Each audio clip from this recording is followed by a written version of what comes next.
အားလုံးမင်္ဂလာပါဒီနေ့လေးကတော့ငခုစင်ကောရက်ရွယ်နဲ့ချက်ပြပါမယ်အပေါ့မယ်ထည့်မယ်ရက်ရွယ်ကဒီမှာဒီငါရွက်ကျက်သွန်အနီတစ်လုံးဂျင်းလက်တက်စစ်ကျက်သွန်ဖြူ3မွှာအသားမုတ်ဟင်းခတ်ဇွန်းတစ်ဇွန်းဟင်းခတ်ဇွန်းလက်ဖက်ရည်စွန်းစားတဝက်အရောင်တင်နှစ်နှွေးမုတ်တဝက်မဆလာအနည်းငယ်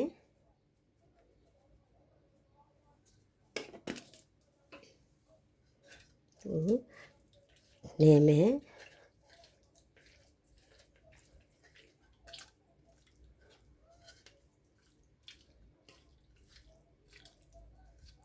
နှက်ထားမယ်15မိနစ်လောက်စီထည့်မယ်ချက်သွန်အနီဂျင်းထောင်းလာတာစီတက်မယ်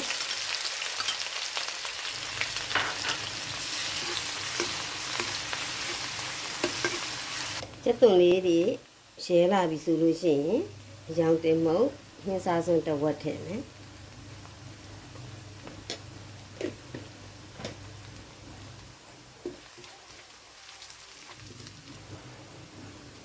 ငပြိုင်နင်းငယ်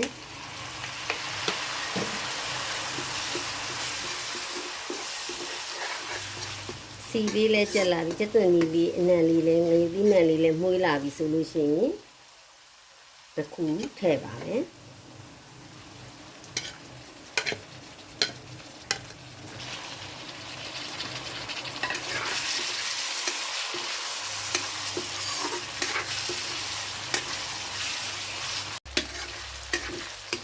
အခုလေးတွေလည်းတင်းလာပြီနံလေးလည်းမှုေးလာပြီဆိုလို့ရှိရင်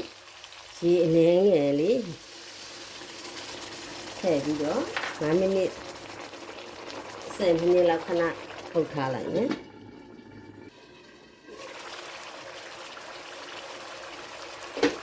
ရက်ရွယ်လေးထည့်မယ်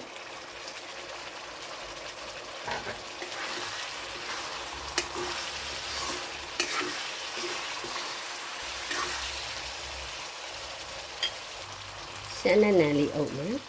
မှုရအောင်သူမကြည့်အောင်လို့နည်းနည်းခပ်ပါပါလေးမှုရတယ်ကဲခုစင်းရောရွယ်ဟင်းလေးရပါပြီစားသုံးလို့ရပါပြီ